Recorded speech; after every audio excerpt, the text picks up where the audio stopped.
Okay, so good morning, good afternoon, good evening to everybody. So my name is Karen Sudu. I am the Executive Director of ADEPT, the Africa-Europe Diaspora Development Platform. So it's a pleasure to welcome you to the second webinar of the 3 webinar series on diaspora humanitarianism that is jointly organized by IOM, Shabaka, and ADEPT. So in line with our willingness to shed light on the actions conducted by some overlooked humanitarian actors, namely diaspora networks, groups, and individuals. So this webinar that is entitled Diaspora Transnational Humanitarianism, Transnational Responses Developed by Diaspora Communities. So this webinar will explore diaspora humanitarian engagement in 3rd countries, while diaspora engagement in humanitarianism is often analyzed through the lens of the humanitarian support provided by diasporas in origin and/or residence countries. We think that it's, for many reasons, critical to put to the fore and to discuss responses that transcend the borders of these countries. And why is it so critical? First of all, because while diaspora motivation may be the same, may remain the same, the consequences and the implications of intervening in 3rd countries need to be precisely certain in terms of planning, for example, in terms of coordination, in terms of implementation on the ground, more largely speaking, to name a few. Secondly, because it's actually not an unusual phenomenon. In the framework of this webinar, we will focus on 3 specific cases: Syria, Lebanon, and Venezuela. However, recent and less recent examples of diaspora engagement in 3rd countries abound. We can, of course, mention the crises in Haiti, in the Central African Republic, in Myanmar, which led Haitians, Central Africans, and of course, Rohingyas to flee to neighboring countries, which in turn spurred humanitarian responses from the diaspora. And the 3rd reason is that it's also important to foresee. It's important to be able to anticipate. And here I am alluding to the consequences of climate change. Even though the majority of mobility in the context of climate change takes place within the border of countries, some people already move abroad. They are forced to move abroad because of climate change. And this phenomenon is bound to amplify, to accelerate if climate change mitigation and adaptation measures are not sufficient, which will most probably bring about reaction from the diasporas to provide assistance in 3rd countries. And for all these reasons, we think that it's very important to talk about this issue. And of course, we look forward to the discussion that will ensue. So just for you to have more clarity about the agenda, there will be a presentation from the Syrian American Medical Society. that will be ensued by another presentation by IOM in Lebanon, and another one from the Venezuelan diaspora. There will be some intervention from the audience, because it's always very important to have more clarity about the experiences. And here it will be from Healing Venezuela. And after that, there will be a Q&A and an open discussion. And it will be closed by some closing remarks. Over.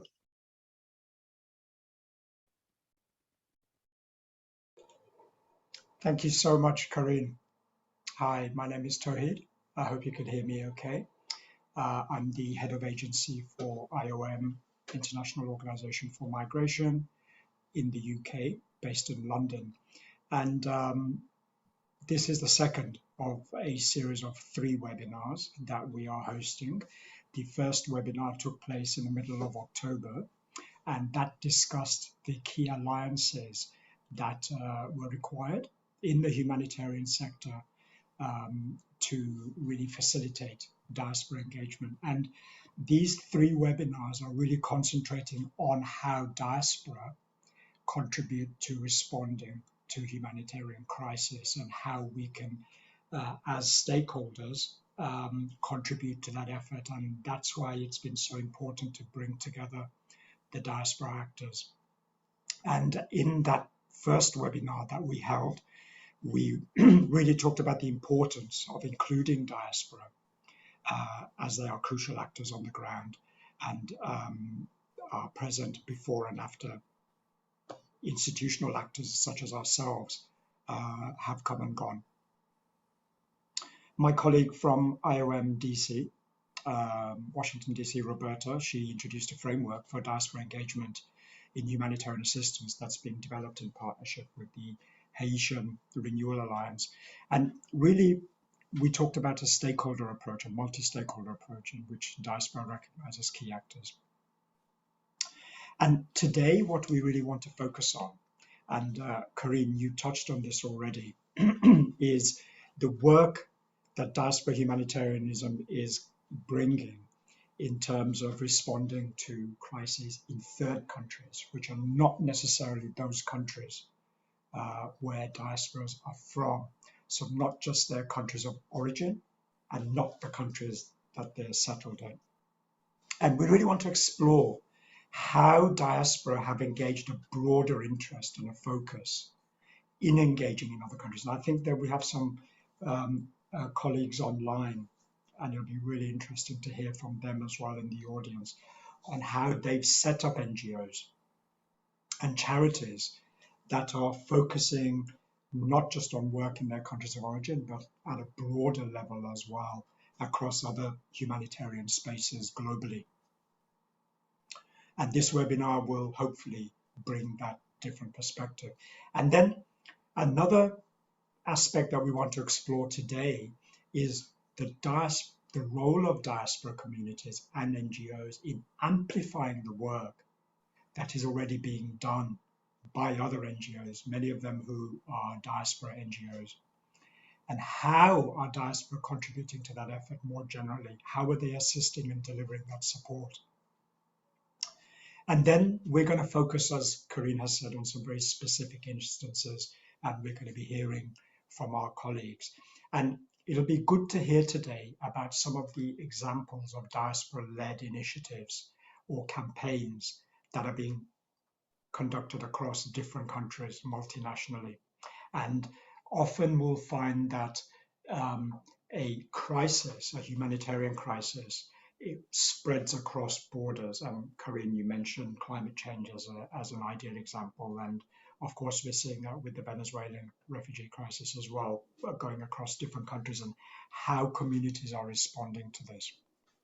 So it's going to be very interesting to hear from our colleagues. And without me saying much more, I'd like to hand over to Paul from Shabaka, who is going to be moderating today's discussion. Thank you very much. And just to say, sorry, Corinne, if you may have mentioned this, but we do have interpretation going across in French, Spanish, and Arabic. You click on the button at the bottom of your screen, and that will take you to the relevant interpreter. Thank you. Thank you, Tawhid, and thank you, Karina, as well, for your introduction. Good afternoon, ladies and gentlemen. My name is Paul Asquith. I'm Research and Advocacy Manager at Shabaka, which is a UK-based diaspora organisation specialising in diaspora humanitarian response, and we do a lot of research and advocacy around this. I'm very honoured that you're able to join us today for our fantastic panel discussion on this very important topic that hopefully seeks to deepen our understanding of how the diaspora respond to humanitarian crises, not just in origin or settlement countries, but in other countries as well. With no further ado, let me introduce our first panelist to you, who will be Dr. Meher Azzouz from the Syrian American Medical Society.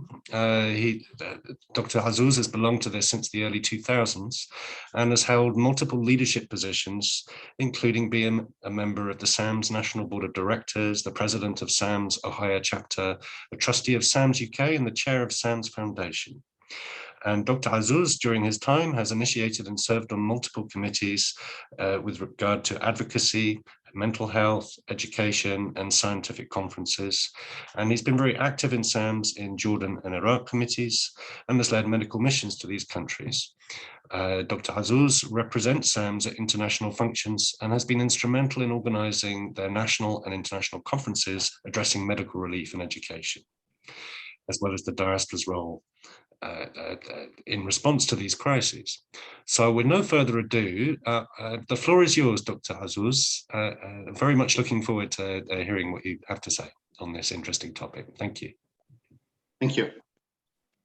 I want to thank IOM, Shabaka, and ADEPT for allowing us to participate in this very important symposium. Next slide, please. I had purposefully decided to include our map of function in 2018 and 2019 as opposed to currently, because I wanted to make the distinction between diaspora work before COVID and after COVID. I think if COVID had done anything, it even further highlighted the importance of the diaspora in medical relief work, humanitarian work, when it comes to refugees, especially with the restrictions imposed by COVID. And if our word after COVID is not different, then we have failed. And that's maybe like my first and most important message.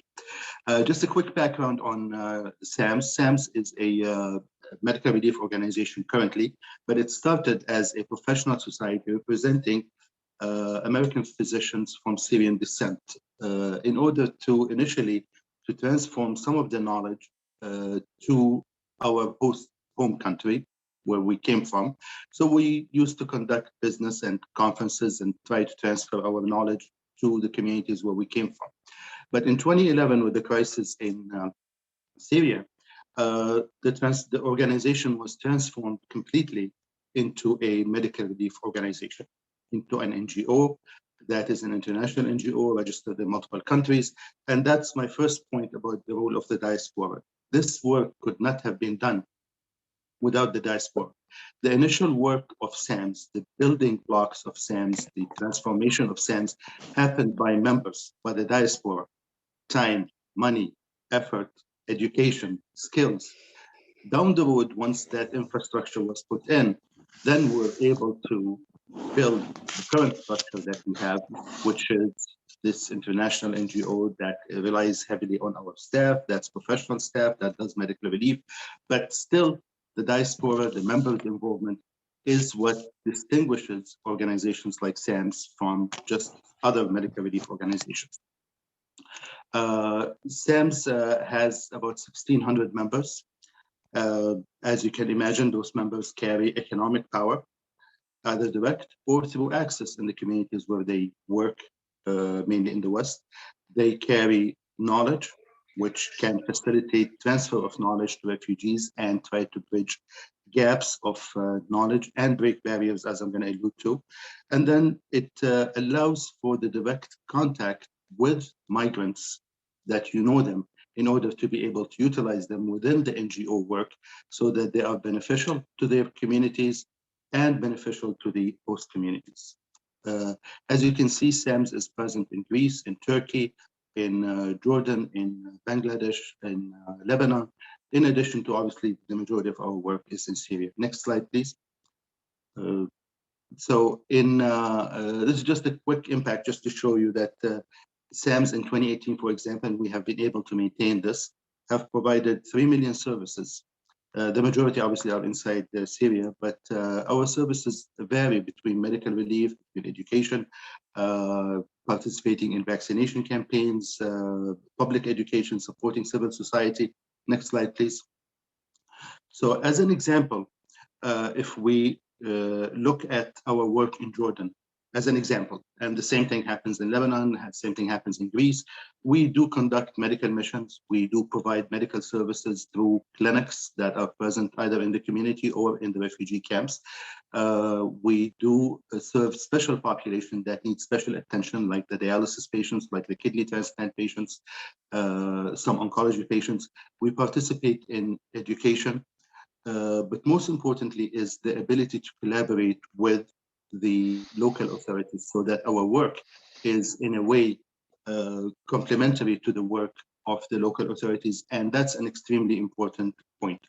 The other important point that I want to make here is where the diaspora is important is in unique services such as mental health, where there are specific behavioral issues, specific language issues, specific cultural issues that will make it very difficult for international NGOs without local expertise and local understanding of the society to be able to participate. And that's where SAMS excels, and we have mental health services in multiple areas. Next slide, please.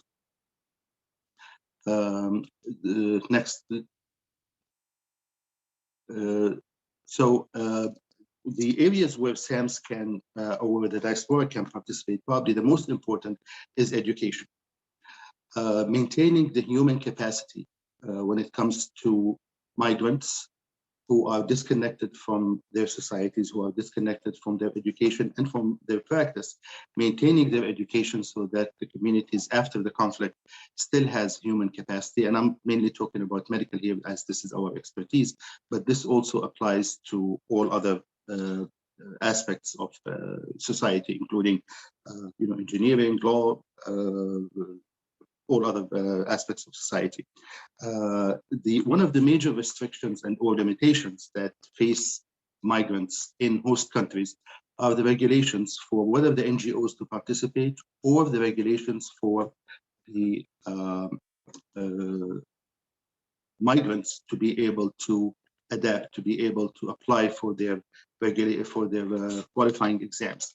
And that's where the diaspora can assist, either through local diaspora in the host countries or overseas diaspora in other countries, where assistance can be financially, can be through direct assistance with passing exams, with providing affidavit of supports and such things. Next, please. But probably the most important area where diaspora kind of shines is in coordinating, collaborating, and connecting within the local communities. For example, connecting with academic institutions, forging partnerships with research institutions. The local societies, the host communities, and the migrants cannot do this, cannot have this access. International communities usually also struggle reaching out for multiple barriers, and that's where the diaspora can be extremely important. And SAMS has multiple examples of being able to do this.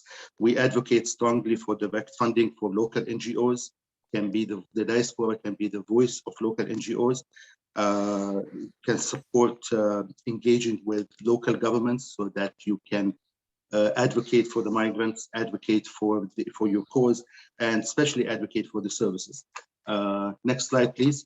This is an example of an international conference that SAMS held in collaboration with the University of Jordan and sponsorship from the Ministry of Health, where we got together 18 NGOs that helped talks and workshops for 2 days, trying to align mental health services for the refugees with the host country and the national health plan. Next slide, please. So forming coalitions and advocacy for the local communities, advocacy for the migrants' causes and for the conflict is probably where the diaspora also can have significant impact, because again of the uniqueness of knowing the circumstances on the ground, of knowing exactly where we can function, knowing the people that we function with, and most importantly, advocacy for efficient use of the resources, advocacy for preventing waste, and that's where SAM's probably we are most proud of our ability to deliver services at a much lower cost and show the international community much better ways and much more efficient ways of spending their money. Next slide, please. Now, I'm going to finish by just touching on a few of the limitations. I alluded to the limitation of local regulations and with regards to operating, registering in different countries. You cannot imagine how difficult it is, and I'm sure people who have this experience, how difficult it is to register sometimes in different countries, being able to open bank accounts. So it takes a good while before we can even start working. But one of the major restrictions are banking restrictions, the inability to transfer funds, especially working in conflict zone, working in countries where there are terrorism lists that are included. There are a lot of restrictions, and that significantly impedes the work of SAMS and other international NGOs.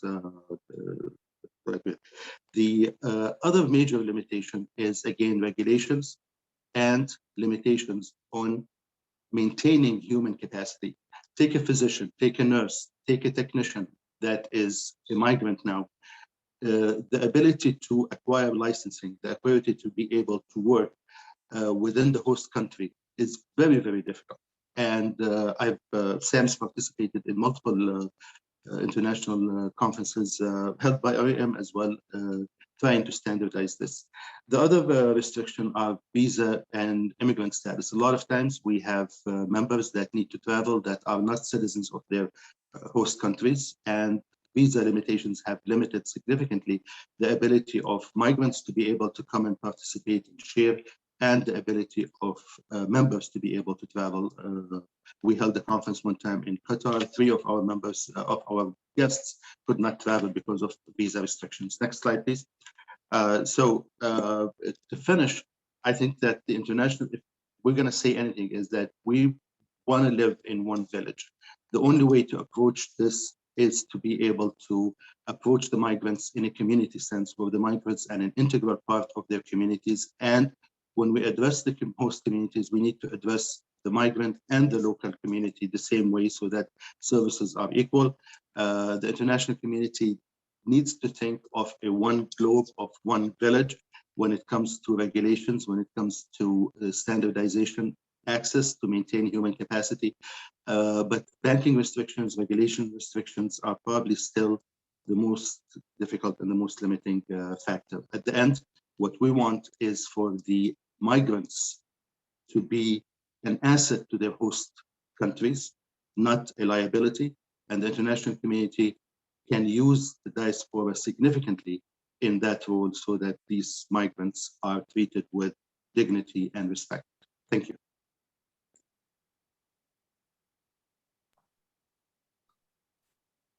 Thank you so much, Dr. Azzouz, for your inspiring presentation. It was amazing to see the breadth, but also the depth of the activities that SAMS is doing in the region. And I very much liked as well your emphasis both on acknowledging the constraints, but also making recommendations for future action. And I very much agree with your point about the need to support host communities, as well as the refugees that now form part of those communities. Sometimes some people argue that diaspora only help their own extended family, their own kind of kin, when the reality is that we're seeing in a range of different contexts that they're supporting not just their own compatriots, but also the communities that are hosting them, having been displaced. So thank you. With no further ado, let me introduce our next speaker for you, who's going to talk a bit about the Lebanese experience. We're very honored today that Dima Haddad can join us. She's Program Officer for Migrant Protection and Assistance at IOM Lebanon. And she has 18 years of professional experience in the field of counter-trafficking and migrant protection with an extensive protection background. And she is an acknowledged expert based on her daily work with migrants in vulnerable situations and in the management of counter-trafficking and protecting migrants and advocating migrant rights. So with no further ado, I'm going to pass the floor over to you, Dima. Welcome. Thank you so much, Paul. Again, good morning, good afternoon to colleagues from all over the world. I'm glad to be with you, and thank you for extending the invitation to share basically some of the challenges that migrants have been facing, but the opportunities that were also created. So what I'm going to pose and reflect with you over today is three main aspects. One is like to look together on the migrants' presence, their needs and vulnerability, but as well to see how we were trying to support from our side African migrants in Lebanon, and at the end, discuss and see how we can further join forces between IOM and the African diaspora. Well, just to give you a quick overview about the migrants' presence in Lebanon, we have approximately 208,000 estimated number of migrants. This was based on an exercise that IOM conducted between October 2020 and June 2021. The majority of migrants are based in Beirut districts. And if we zoom into the migrants from African nationalities, we see that the Ethiopians are really with high percentage presence, 31%, followed by Egyptian and Sudanese. But again, maybe also just to mention that under other nationalities, we have migrants from Nigeria, Sierra Leone, Ghana, Kenya, Gambia, Liberia, who are also present in Lebanon, but definitely with a lesser number. Well, if we look together and we are really aware that the multi-layered crisis that Lebanon has been facing, starting from the economic crisis, looking at the COVID-19 outbreak, but also combined with the explosion that happened last year, we know that really this has further impacted and exacerbated the existing vulnerabilities that migrants have. Particularly, we are aware that really a minority, around 22% migrants have their families or close relatives with them, which again, if we look at the support available by family is quite limited. And this was based on an assessment that also IOM has conducted between October 2020 and Feb 2021, where we also identified that around 50% of migrants were unable to find income or had their contracts ended. And this had also a lot of implications on their food security, but also on their shelter security. And this is where basically it was found out that really migrants are living in substandard shelter conditions, characterized by unsafe structures, unfortunately, and overcrowded, where they are at threat of being evicted. And in order to really cope with the situation, we have seen that migrants have been resorting to negative strategies, including reducing like educational components, but also their access to food and health expenditures. And unfortunately, we have seen that a lot of them were accepting degrading, exploitative, and dangerous or illegal work. And here I have to mention very quickly that among the caseload that IOM has been assisting, we have seen also that the vulnerability to trafficking, where migrants are being exploited, is quite high. Well, now, again, how were we trying to promote and uphold migrants' rights in order to support them really in accessing their basic needs and exercising these rights? Again, I think at the heart of what we have been so far trying to do is to enhance partnership and build partnership with different key actors, I have to say, including definitely with government agencies, but with migrants themselves, civil society organization, and other UN agencies. And this was around several pillars. I would like to really possibly stop and highlight the importance of providing migrants with direct, immediate assistance. This is what we call like really the immediate humanitarian assistance in order for migrants to be able to access food, shelter, health, and also have protection needs, also to address these protection needs in a timely manner. But another crucial component of the support was the assisted voluntary return and reintegration. While we look throughout the whole process on the safety of migrants, would it be like health or the protection risks as well, and ensuring as well the continuum of care even once they return back to their country of origin through extending access to reintegration assistance. And another part, what was also important under the direct assistance, is to make sure that we have established active and functional referral pathway, including with relevant embassies, but also with general security, like the immigration authorities, where migrants were given access to exit-free visa. So these were basically important components that we were trying to build up and support.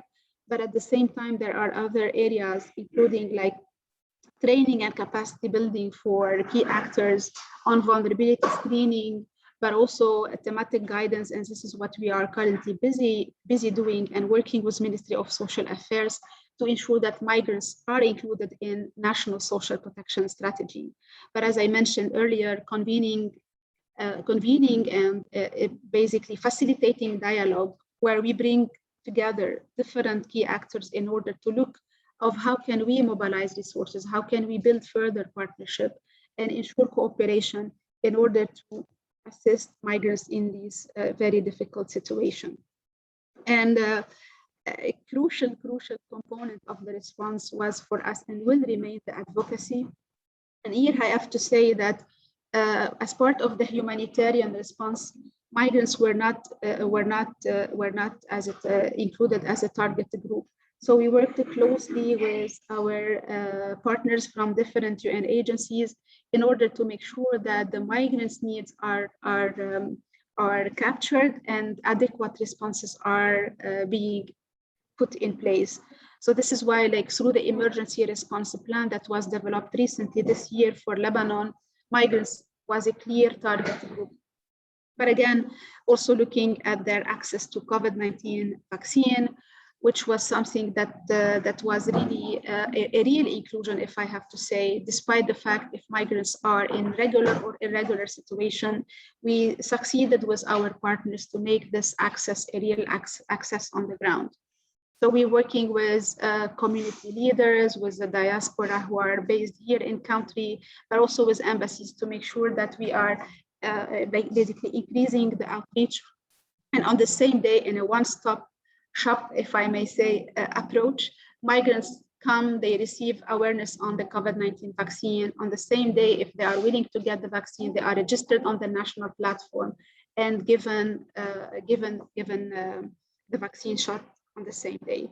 But again, looking at the broader picture of policy reform, and given that migrants' vulnerability to trafficking is quite high, we continue on prioritizing the support that IOM extends to government and partners on the reform of the counter-trafficking law to make sure that the protection and the prevention of this crime is put forward. Now on data research and learning, and so what I have shared earlier with you, helped us very much to really improve the understanding of partners of relevant issues in order to inform programming and response. We were continuously really looking at this to make sure that we come with an evidence-based programming and approaches. Now, and this is really what is at the heart of our discussion today. I mean, how can we together join forces? We know that we have been working together to offer immediate humanitarian assistance, as well as safe, dignified return and sustainable reintegration to migrants in vulnerable situations. So IOM has been attending to the needs of migrants who are in vulnerable situation, following referral from African diaspora in the US, in Canada, in Europe, but at the same time, how can we really address the humanitarian needs and the assisted volunteer return needs through joint programming in the future. Again, the advocacy will remain an important aspect of what we can look at to ensure that migrants have access to their rights. I mean, we have been recently engaging with the African Union in order to ensure that migrants have access to timely consular support. But I will really conclude my presentation by putting forward again this question: how can we join further forces? What can we do together? Because the challenges are quite high, the needs are quite high, and one organization alone cannot take that. So cooperation and partnership is really required to make sure that we put forward our thoughts, our reflection, our expertise, our resources in order to give migrants access to their rights and to address their needs in a safely and comprehensively manner. Thank you so much.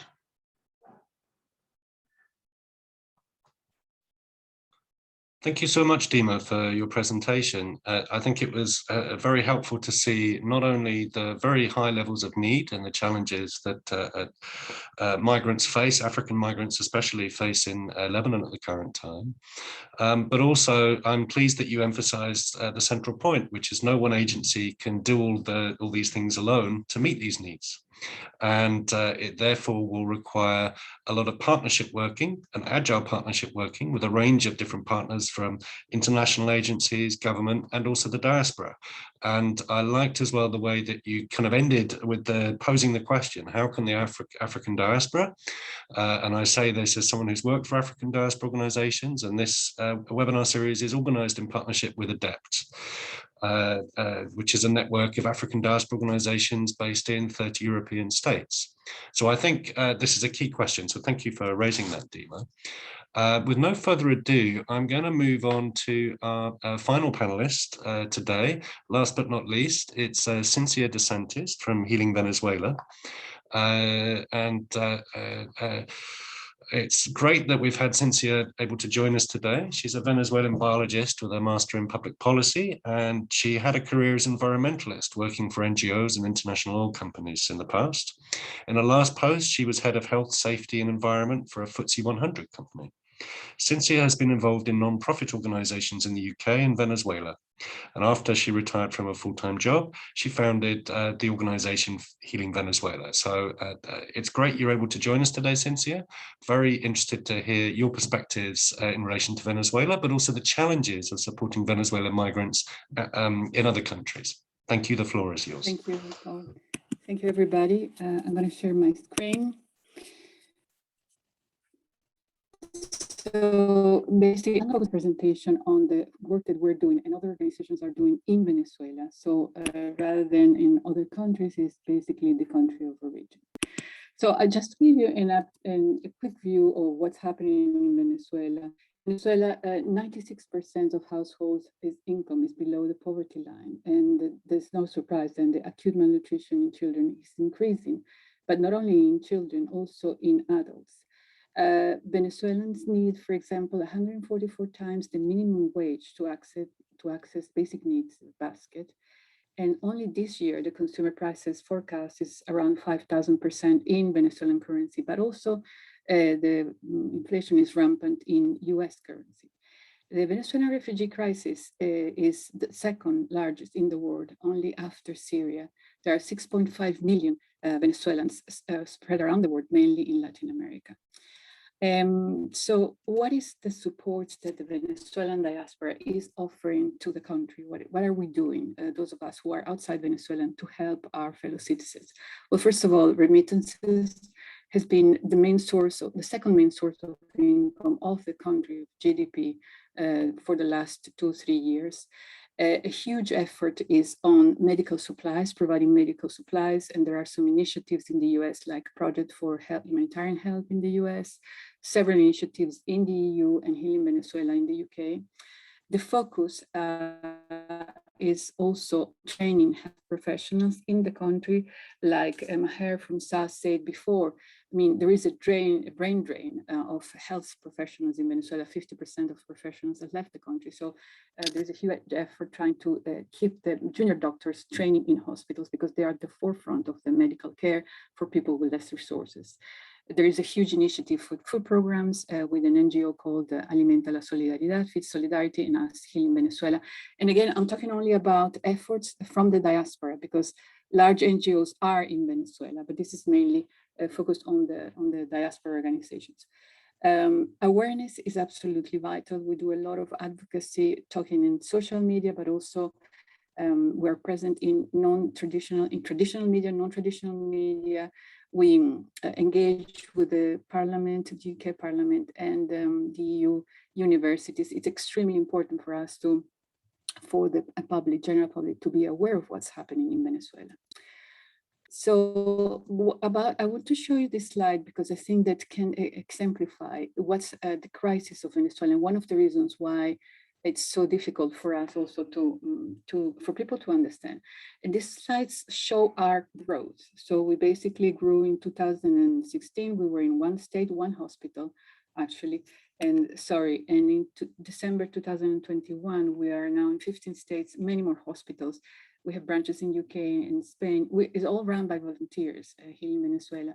And actually, this shows really the demand that has so dramatically grown in this past 5 years. And our growth and the general growth of the diaspora support comes from that. Now, what are we doing specifically as Healing Venezuela to help our country? Well, first of all, as I say, we have this program of medical supplies. We collect medical supplies that are discarded by health centers in Europe and send it to Venezuela. We also buy medical supplies. We have 140 junior doctors around the country that we sponsor with a scholarship of $20 per month, that compared to $5 per month, which is their salary. You can imagine this makes a huge difference for them. We have also mental well-being programs focused on health professionals, but also children. We're very worried about the impact of the crisis in Venezuela on future generations.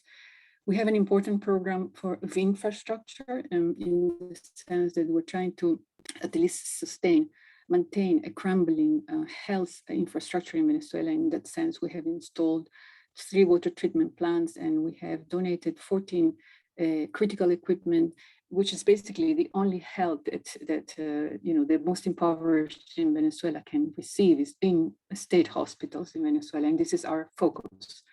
And also we have, as I said before, malnutrition programs in 2 very impoverished areas of Venezuela. Now, we realized, especially after a tragic event of the father of one of our volunteers committed suicide, we realized that actually we need to do something also for Venezuelans in the UK. So in that sense, we have organized this outfit called By Venezuelan. We associate with 40 vendors, Venezuelan entrepreneurs in the UK, from food vendors to psychologists, marketing specialists. And basically under this banner, under this initiative, we support them with their websites. They are on our website. We give them exposure on our social media, and we give them the possibility of participating in art fairs, in fairs and virtual pop-ups. The last one we had was on Sunday. And so we give them exposure in that sense in the UK. And also we have a mentorship program for entrepreneurs. We also had organized mental well-being programs for people here in the UK. And we plan to do more in the next few years. Well, the challenges are many, and I'm going to start with the first one, which is that the Venezuelan crisis is actually not seen or understood. We understand here in the UK, well, there is a cultural barrier, there is a historical gap, but also it's difficult to understand how a country that is not at war and it is so rich can be in such a deep crisis. And that's something difficult to understand, but at the same time, it's also not portrayed in the right way, in my view. The efforts from abroad are very fragmented. We are really not coherent. There's lack of efficiency between, organizations that are trying to help Venezuela, and that's really a challenge. Try to work jointly. There are still challenges on the ground for humanitarian NGOs. There is harassment. People have been detained. There's scarcity of petrol. There's scarcity of everything overall. But particularly petrol makes it very difficult for us to reach some hospitals in some areas, especially rural areas in Venezuela. The US-EU sanctions don't help at all. In fact, similar to Syria, the banks are very reluctant to open bank accounts for anything that smells like Venezuela.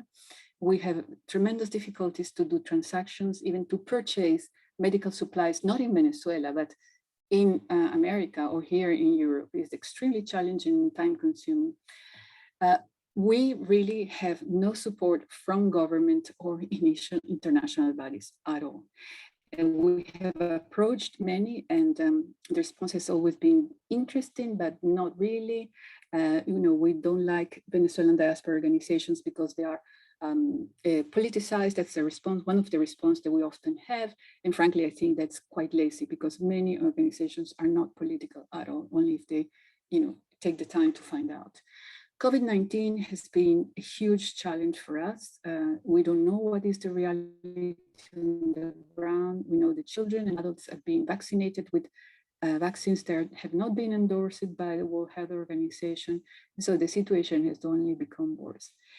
And frankly, the last message that I have is that, yes, as Karin said, Venezuelan diaspora overseas, for us, it's existential.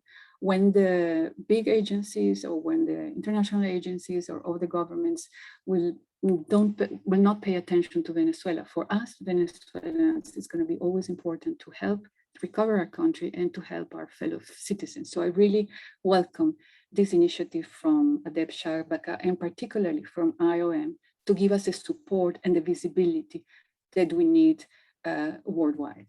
And this is all I had to say. Thank you so much, Cynthia, for your presentation. It was really inspiring again to hear about the work that Healing Venezuela and others have been doing in relation to Venezuela, even though it's obviously dispiriting for yourselves and all of us to learn about the challenges that you face. But no, really interesting, and also to hear from a Venezuelan perspective, which I think many of us will agree is kind of underrepresented and we don't hear enough about. So no, thank you. And very soon we will move to question and answer with the audience. So if you've got any questions for our panelists, please post them into the Q&A box, and then we will ask the moderators. But a massive thank you to all our panelists. For the next section of agenda, before we move to question and answer, excuse me, I'm just going to actually take two interventions from the floor. The first intervention is going to be from Dr. Sarah Abdul-Jalil, who's joined us just now. And she's able to join us for a very short amount of time because she's actually a consultant within the health service here, and she's got a few minutes before she goes back to her clinic. So if it's all right with our colleagues, I'm going to give the floor to Dr. Sarah. Sarah, the floor is yours. Yeah, thank you very much, Paul, and sorry about the technical hitch this afternoon. And I'm really privileged to be here with you and just listen to the last speaker. In regards to the humanitarian intervention from the Sudanese diaspora, I would like to mention that it has been dynamic, has been changing over years, and has been affected by several factors. So if we just take from 2017 onwards, there has been different sort of crises. For example, there was cholera outbreak, there was dengue, as well hemorrhagic fever. But then there was some issues related to crisis in relation to availability of basic medication. There is an ongoing issue with the people's need in conflict zone and in refugees camps. And Then there was the global crisis regarding the COVID-19. In between all of that, there are other factors that will determine the intervention. One of them is the political regime and the easy access and communication with stakeholders back home. In the social media, different sort of platforms, there has been very well continents, and the contribution has been changing from just donation, which is mainly, I would say, from the diaspora who are, for example, in the Gulf or Saudi Arabia, to more about advocacy and media intervention and reaching out for different international community players, for example, with the Congress or the Parliament or other civic societies in different parts of the world. There has been as well a connection between the diaspora themselves, and one of the examples was the coalition between the doctors in regard to the COVID-19. This office included doctors from North America, from Australia, from Europe, from the Gulf, and we were all working together to try help the government to handle the outbreak of COVID-19, in particular with PPEs and with oxygen cylinders. But as well, there was a lot of contribution about increasing awareness of the public and advice regarding using masks, washing hands, and then about the vaccine uptake. I would say that currently every 2 or 3 days there are peaceful protests in Sudan, not only in Khartoum. And these peaceful protests have been faced by a very brutal human rights violation. And the diaspora have been again engaged in donating money to provide the first aid kit, to provide training, working with other stakeholders, and availability of resuscitation or pre-hospital care. And there are challenges even inside the hospital. So I'll say it's a long journey, and we have learned from each other to the table, whether it is campaigners mobilizing the communities, or whether they're health professionals, or whether they are lawyers in regard to the human rights violation. And people have been all engaged. And this was the, I think, the strength of most of the mobilization and the success stories. I'd like to conclude by saying a very successful story. It's when we worked with Shabaka, social enterprise, in 2017, and we trained the teachers in the White Lion in Sudan about how to early identify cholera and how to try to intervene, and sort of supporting this infrastructure. In 2020, when there was an outbreak, this group of trained school teachers actually were able immediately to mobilize the community and to report and to start action in regards to controlling cholera outbreak. And we had a feedback from, at that time, the Minister of Health, previous Minister of Health, that that was really helpful. I will end here, and I'm happy to answer any questions. Thank you. Thank you so much, Dr. Zara, and we greatly appreciate you taking time out of your incredibly busy working day, dealing with very sick children, to speak to us. Before we move on to the next intervention from the floor, because there's a colleague from Restless Beings, Mabrur, I think he's nearly ready to speak, he's been on the move. I was just going to remind you, please put your questions into the Q&A box. for our panelists, including for Dr. Sara, who you've just heard. She should be available for just a couple more minutes, and also for Mabroor Ahmed, who will be joining us shortly. But if it's okay with everyone here, I propose I'm going to start asking questions of our panelists. So the first question that's come through is, in what ways do you think that humanitarian aid delivered by diaspora humanitarian organizations will improve downward accountability? And how do locals think about the diaspora's efforts in providing aid? And I'm going to put this question to each of our panelists in turn now. Dr. Azzouz, is it all right if I start with you? Yes. So let me start by answering the second part. Obviously, the acceptance of the local community, of the diaspora and the international community is a challenge. We assume that we're coming and they're going to welcome us in open arms.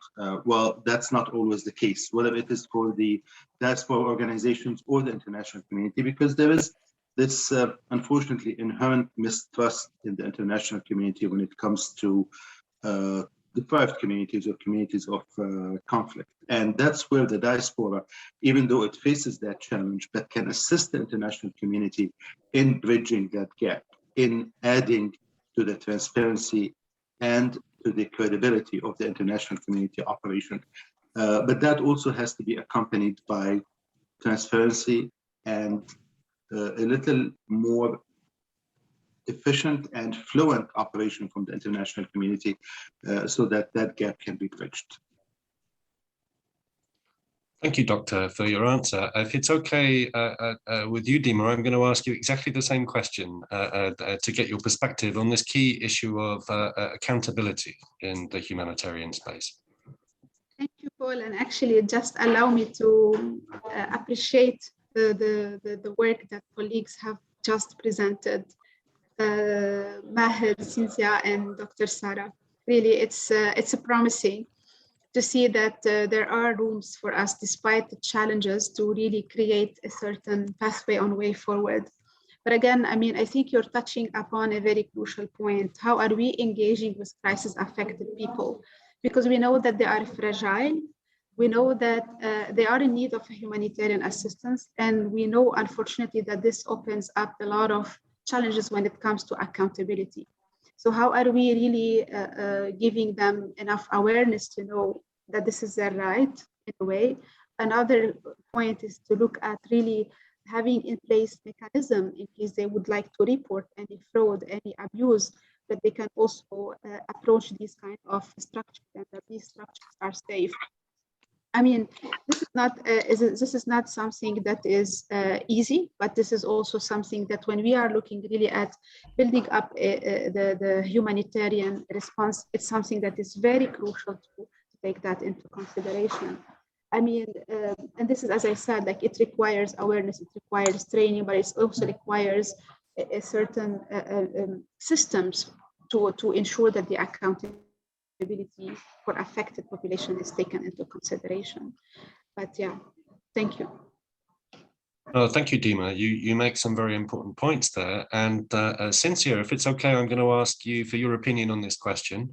I'll preface it as well by noting, as we've discussed many times before, how there are perhaps particular challenges for diaspora communities where in countries of origin or settlement, there are distrustful relationships between the diaspora and governments.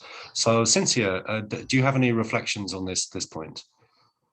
I'll start with the easy bit, which is about our relationship with people that are with the people in Venezuela. And at this stage of our work, we have only received a lot of gratitude and a lot of very welcome. Our support has been extremely welcome by all the direct beneficiaries, but also with, for example, hospital directors who are appointed by the regime and the regime loyalists. We have very, let's say, smooth relationships because they know that we don't have a political agenda. There is no exchange of money. There is no chance for corruption whatsoever. So for us, it's been extremely easy to work, especially with the direct beneficiaries, but also little by little has become very easy to work with hospitals and with, let's say, political actors. So in that sense, so far, it's a good story. Now, in terms of accountability and in terms of transparency, because Venezuela has such a terrible reputation, we put double effort in transparency and in accountability. Just to give you an example of transparency, the Charity Commission requires us to report once a year. We report twice a year. We give quarterly updates of what we do. We're extremely open about our finances, okay? In terms of, for example, on the ground, we used to help 40 health centers. Of those initial 40 health centers, only 6 have remained because they haven't, the other 34 haven't showed the level of accountabilities that we were looking for. So that's, to us, it's very challenging, and we put a lot of effort on that. Apologies, I'm muted, and thank you, Cynthia, for your answer. If it's okay with everyone, I'm actually going to try and ask the same question to Dr. Sara before she has to jump into her clinic. Dr. Sara, are you still there? Yes. Thank you. Please go ahead.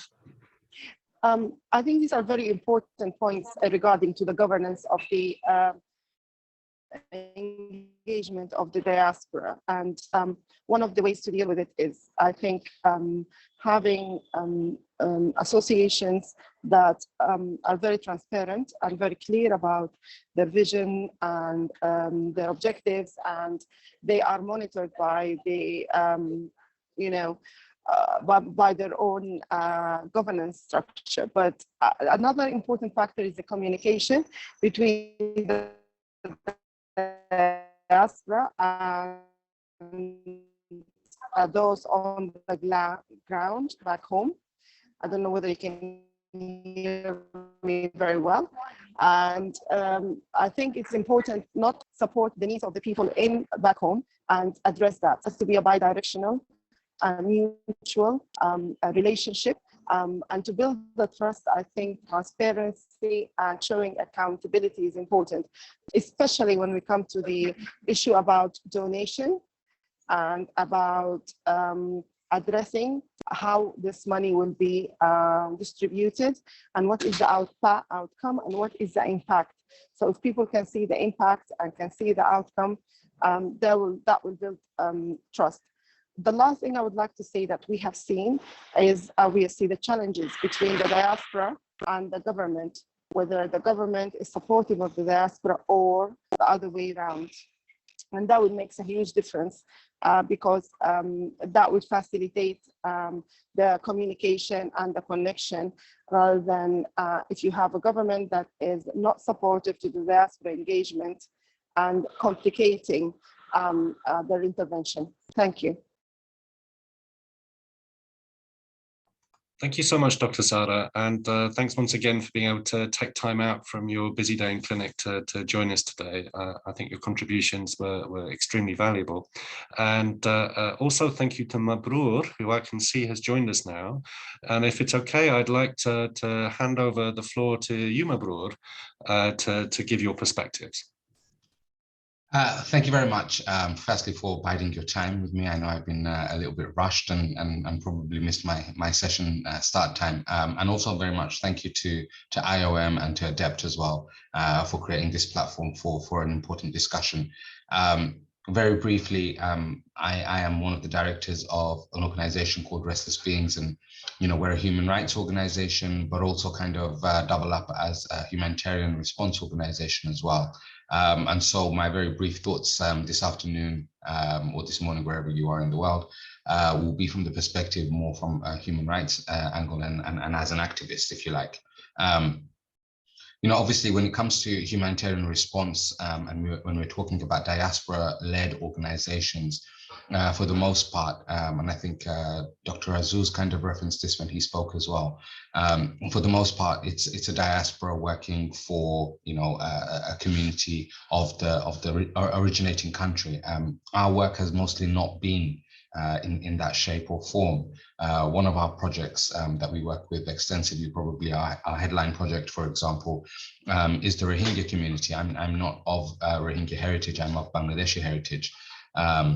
and even before the Rohingya found themselves in Bangladesh, in the largest refugee camp in the world right now, when they were in diaspora, whether that was in Malaysia or Indonesia, Saudi Arabia, India, or even here in the UK, our work was to support them from a humanitarian response perspective, but also from a human rights perspective in terms of advocacy on a political level, as well as on an academic and media level.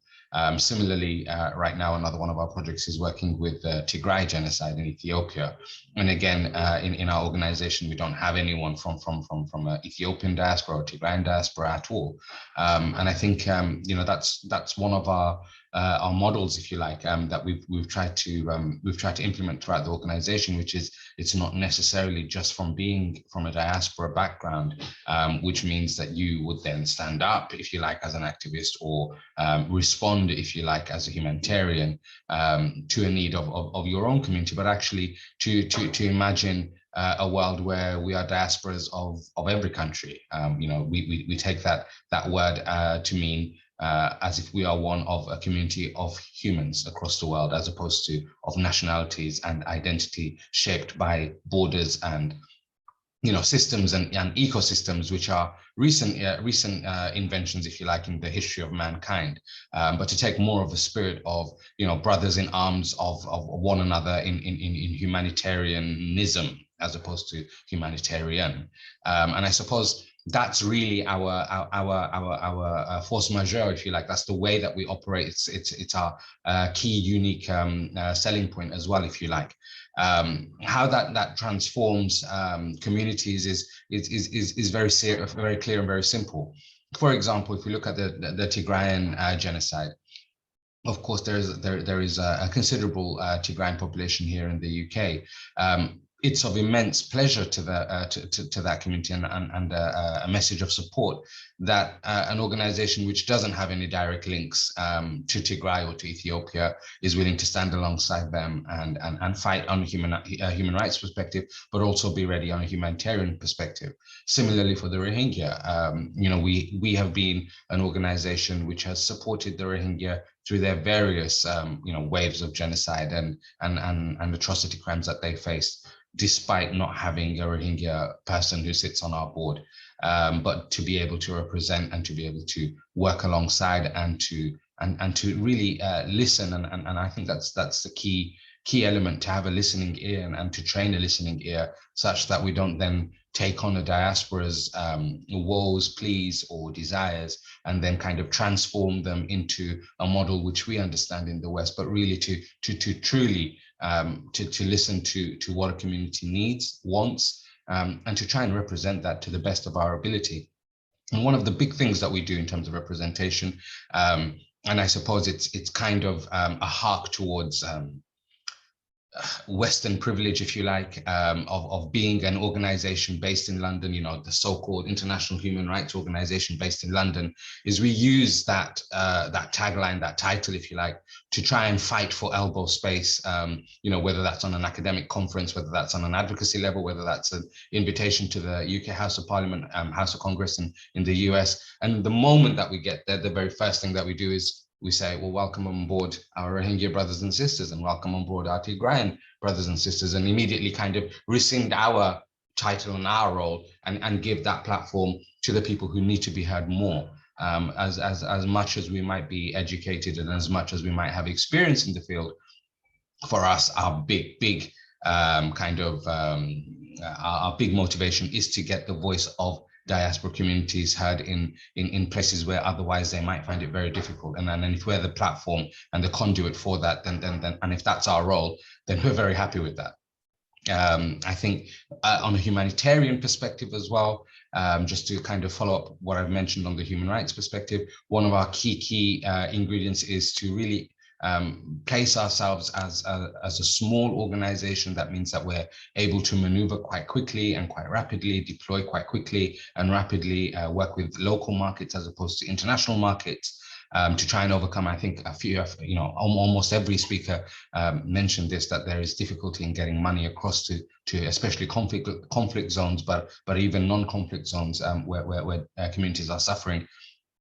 kind of overcome those. We work on a local basis, on a small scale basis, and then really what our main tool that we do from there onwards is whatever we have seen on a humanitarian response, or whatever we've learned on a humanitarian response, is to bring that back to the platforms that we might have, whether that's on a political level, an academic level, or on a media level. And that's really the connect between the two sides of our work of human rights and humanitarian response. And I hope that in a few quick minutes I've been able to adequately portray the scale of our organization. Of course, we have many difficulties. One of our big difficulties is we've never taken any corporate funding or government funding to do our work, and that in itself is a huge challenge in being able to do some of this work on sometimes limited but most often non-existing budgets. And you know, we've been going for 15 years and really from the goodwill of supporters and diaspora communities, and that cannot be understated at all. And I think I'll leave it there and wait for any questions that may come along. Thank you very much. Thank you so much, Mabrur, for your intervention. I think it was great to learn more about the work that Restless Beings is doing. And I think you've encapsulated really neatly the multi-dimensional nature of a lot of diaspora transnational activity. I think it's really important that we step out of this kind of binary view where diaspora have a single settlement country and a single origin country, and that's the sole axis or pole through which they act, when, as we've heard from Mabrur, but also our other speakers today, it's actually a lot more complex. It's a lot more interesting in many ways. It's more dynamic, it's more multi-layered, and as I say, multi-dimensional. But Mabrur, you also kind of made me think as well, what do we need to do to raise awareness and increase recognition of how the diaspora are responding to crises in other countries? We might say third countries, it might be transit countries, depending on the context. I mean, maybe I can pick on you to give your view very briefly, Mabrur, on that particular question, and then I'll ask it to the other panelists too. Yeah, it's a really interesting point that you make, especially the idea of transit countries, because I think, you know, when communities are moving and they're about to go from being in their country to being a diaspora community, transit countries play a huge role. Look, I think, you know, kind of harking back to a little bit of what I said earlier, just a few moments ago, I understand the need for terms like diaspora, but I also see how they can be of certain, they carry certain ramifications and labels which are not always that helpful. And I think that's also very important, because when a community moves, or when a person from a community moves from a country, it's only really because they absolutely have to, right? So when they absolutely have to move, then they're not necessarily going to go to the third country and be absolutely adamant that they're going to expect and want everything that they had at home. It is an opportunity in many cases when people are running away from atrocities or from natural disasters of a chance and opportunity to start afresh. And by starting afresh, at that moment, to be labeled a diaspora member isn't as helpful as to be just recognized as a member of society. And I think, you know, it's a little bit idealistic. I'm well aware of the idealism in what I'm saying, but I think sometimes we need to have a little bit of idealism as well. I know that's a kind of roundabout way of answering the question. In a sense, it's from my perspective. You know, the difficulty of diaspora communities I'm sure I'm not going to be the best person to talk about the difficulty of diaspora communities and what we can better do to support them. But one of the things that I would say, from my perspective, from Restless Beings' perspective, is to say that sometimes let's not always label them as diaspora communities. Let's just recognize them as members of new members of a society that we all coexist and live alongside. And I suppose sometimes when we do that, some of the hurtful nature, some of the xenophobic nature that we might sometimes have in society could potentially be eradicated. And like I said, I know I'm saying this with a big fat dollop of idealism, and that's the nature of our organization. We're idealistic, we have hope. We fight with our fists up, but most often with our arms open, because I think that's probably the best way that we can stop pushing each other further to the margins. I don't know if I've answered your question, Paul. I really hope that I have. No, thank you, Mabrur. You have, and I very much appreciate too the call to remain kind of idealistic, if not optimistic, and to not lose that sense of idealism. If it's okay, I want to pose this or a similar question to our panel speakers. Maybe I could start with you, Dr. Azuz, in terms of how can we increase recognition of diaspora activities in, let's call them, third countries, and what recommendations would you make for institutional partners to strengthen their engagement with diaspora humanitarians? Well, I need an hour to answer that question.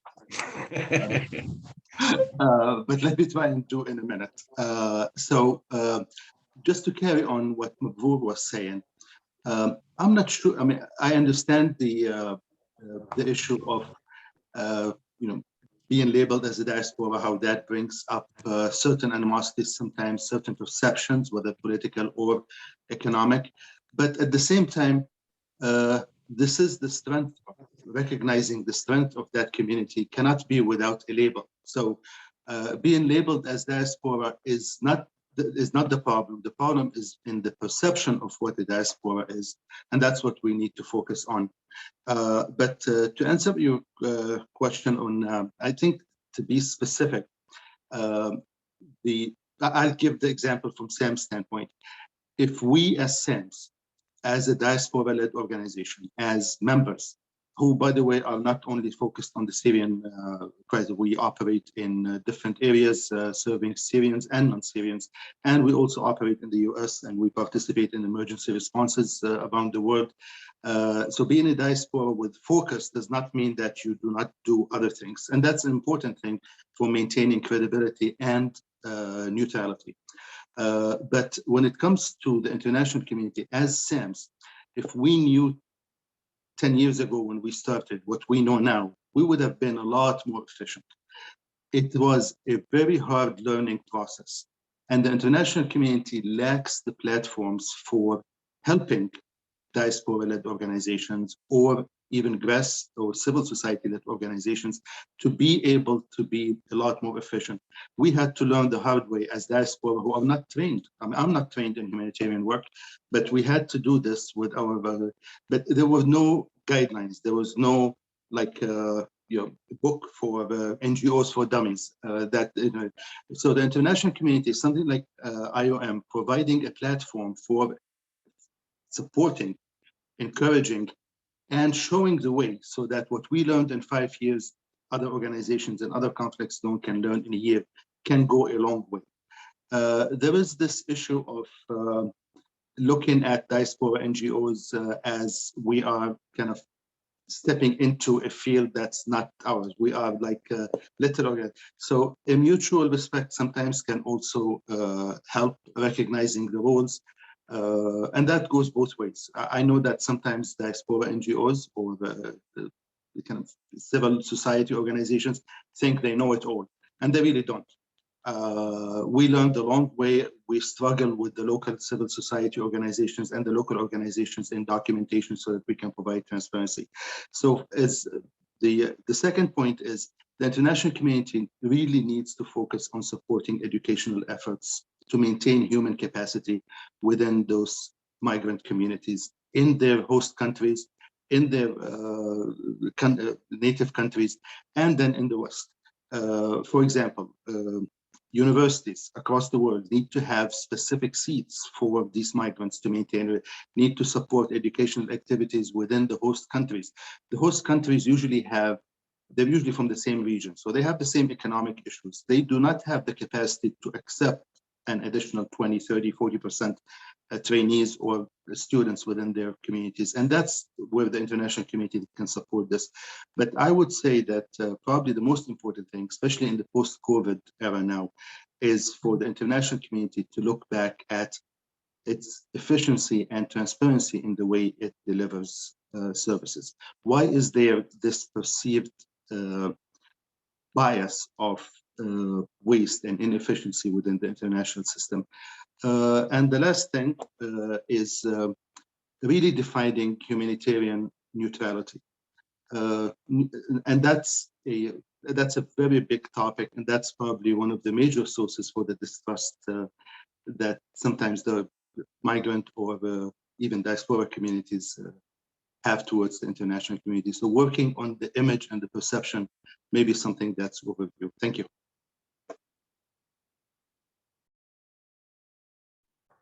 Thank you so much, Dr. Azzouz, for your very considered answer. And in a sense, you've kind of opened up the field. We could spend hours talking about some of the points you've raised, especially when it comes to the fitness of the humanitarian system globally in the 21st century. Is it still fit for purpose? There's a lively debate within the sector about this, and also about how suitable are key tenets of the humanitarian sector, such as humanitarian principles and neutrality, when these are increasingly becoming contested notions within the sector itself. And maybe we can feed some of the discussions into the next webinar of the series. So thank you. If it's okay with you, Dima, I'll ask Cynthia the same question first from a diaspora perspective, and then maybe you can provide an answer to the question from an institutional perspective. So Cynthia, what are your thoughts on this question? How can diaspora efforts, especially in other countries, be better recognized? And what recommendations would you make to institutional partners to achieve more impact in this regard? I think that governance, to have a robust and transparent governance system is extremely important. And in our case, I mean, I didn't have any training either in humanitarian efforts, but what I tried to do is to transfer my knowledge from, let's say, the oil industry, which is quite strict, into the setup of the charity, because that's the best way that I know of setting up a high level of transparency and governance in an organization. I'm not saying by any way that it's the best, but actually, to me, strong governance and transparency are absolutely critical to receive recognition, and also networking. It's very, very important. So our performance basically talks of our of who we are. It's hard work, as Dr. Azzouz was saying, extremely hard work, a lot of work to get recognition, and little by little we have been recognized. So we even received some prizes, one for transparency, the other were shortlisted. I mean, we try to do whatever we can to receive, to be accepted as a serious organization. We work with other diaspora because I think anybody who is a forced immigrant understands and feels the pain of being outside your country and what it means for people like the Rohingyas, and such, to the Syrians and so on. So, but it's very hard for us to split our, let's say, our efforts with all the diasporas too. So we need to focus. I think that what IOM is doing is absolutely vital. As I say, we've tried, we knocked at the doors of many international institutions and organizations, and only the IOM has been so far, willing to organize us. And I think it's extremely important that they help us to set the tone, to set the standards, the coordination efforts, to be our voice with other international organizations, to give us the skills. So there is a role, like a little bit of a mentoring or like midwifery role that I foresee, IOM doing, because I cannot speak for the others. It's only IOM that has shown any interest in doing this very, very important work. Well, thank you, Cynthia, and for making the very important point about IOM's active support in this area over the years. Maybe this is a timely point to bring you in, Dima, for your perspectives on this question, and also to hear a couple of recommendations from yourself about how we can address this moving forward. Well, I can't agree more with colleagues Cynthia, Dr. Maher, and Ahmed.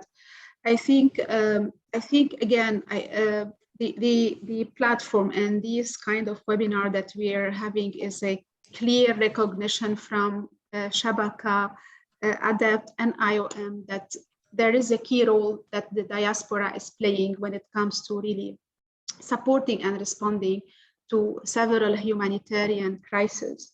So first is this, this is already behind us. Now, moving forward, I think Dr. Azzouz started to put forward, and Cynthia complement that. What do we need? How can we, from our side, support these efforts? One, in terms of like bringing expertise together between the different, diaspora to exchange possibly about challenges, but about opportunities that they were able to create. Second, again, I mean, if we look together at the role of diaspora, but particularly zooming into humanitarian response, I mean, Dr. Azu said, he said, like, maybe I'm a doctor, I'm an expert. We have the will, but I mean, can someone really support us in this particular field that will also require, I mean, tailored responses? So I think, I mean, to add into what Cynthia has just mentioned, like coordination and facilitating dialogue, and this could be at different levels. It could be at the global level, but I mean, we're more than happy to look at how can we work together with our different counterpart at the country level. And here with SAMS, I have to say, IOM is coming together on the ground to discuss different areas of cooperation and coordination. It's the same with the network of African communities and African diaspora in Lebanon who are still facing a lot of challenges to operate. So, I mean, definitely we have the global perspective, but we can come, I have to say, closer at country levels, at looking at particular responses. How can we and who can do what kind of technical support IOM can provide, but also how can we further enhance collaboration and coordination, especially, I mean, in line with the challenges that the diaspora has been facing. I mean, to have a trustworthy organization that is also trusted by the government, trusted by partners, who can open up doors for the diaspora. And I mean, again, we believe of the added value of the diaspora, and we want others to see this added value. And I think we are committed to that as IOM, because we are present in the humanitarian response, but we are also, we know the skills, we know the potential, we know the enthusiasm that the diaspora, it's simply we will be missing the opportunity if we don't really give them the space and listen to them, hear from them and support them as much as we can in the different areas, as I said. I mean, it will require, I have to say, further reflection to build up particular responses or particular programming, if I may say, because so far and sometimes we tend to be anecdotal with the way how we look at it. So let's move on from the anecdotal approaches to build up possibly joint programming where we really look at the potential that we have within the diaspora, look at the areas of expertise that IOM has, and come up, I mean, not only IOM, but we can also map who are the key actors and come up with clear programming with outcomes. I mean, I also heard Dr. Sarah mentioning the outcome level results that, you know, are also important because we show the impact of what we are doing. Sorry if I was long, but I can't agree more with you, Dr. Aziz, Cynthia, and Mabroor. Because, I mean, when we are also looking at the humanitarian response, we have the human rights that we need to keep and the due diligence to really our affected population that we really need to look at. Thank you, and I'm sorry, but it's simply it's too much to really not react to your words, Dr. Azu, Cynthia, and again Ahmed and Dr. Sarah. Thank you very much for all the hard work that you have been doing and joining forces. Again, I will complete with these 2 words. Thank you so much, Dima. And likewise, I've been both inspired and also touched by the presentations we've heard today. I think that clearly there are needs around building trust and confidence, but also very real opportunities and very good examples of good practice. And it's great to learn more about IOM's kind of leadership in this regard with sort of amongst institutional partners. And we look forward to taking forward these discussions, both in the next series of this webinar, but also as part of joint working. And it was music to my ears too, Dima, about the need to strengthen the kind of evidence base, if you like. But I'm very mindful that time is against us. We're in risk of running over slightly. So with no further ado, I wanted to thank all of our amazing panelists today and our contributors. And I'm going to hand over to my colleague Bashir Ahmed, who will make closing remarks. Thank you. No, thank you. I actually don't have much to add. Just wanted to thank you all our amazing panelists. and also for the audience for taking part in this really important discussion. And I think this is where we kind of like having these kind of spaces is so critical, and also kind of speaks where we're actually doing this webinar series in partnerships with ADEPT and with IOM is testament to how we're actually trying to work out what kind of conversations we need to do, and just kind of started to hear the voice and actually then move from from the academic or the discussions to the programmatic engagement that can take place and cross-learning. There's a lot of emphasis of institutional actors teaching diasporas, but I think there's also a lot of learning from diasporas that, for institutional actors in terms of the practicalities and the challenges and how that can be facilitated. I was busy writing a lot of notes, and I wanted to go into a lot of details, but I wanted to say, let's not think of this as a kind of last conversation. Let's kind of continue these discussions. We will be returning again for the final of the series in January, where we're going to look at motivations. And I think this is going to be really interesting to kind of what drives the diasporas. And also just to kind of show and highlight when diaspora are engaged, it's becoming a lot more sophisticated. It's not just about donating a little bit here. It's about, advocacy. It's about engaging with communities at different levels. Kind of just seeing the bigger picture, what drives it, and also looking at it intergenerationally. But for the meantime, I just wanted to wish you all a great day ahead if you are in the, depending where you are in the world, or great evening. And yes, we look forward to continuing to that. And I believe there's going to be a recording of this going to be provided for participants. But again, thank you all for your time and for your contributions. And we look forward to continuing quite a lot of these discussions further on. Have a good afternoon and evening and morning. Thank you, everyone.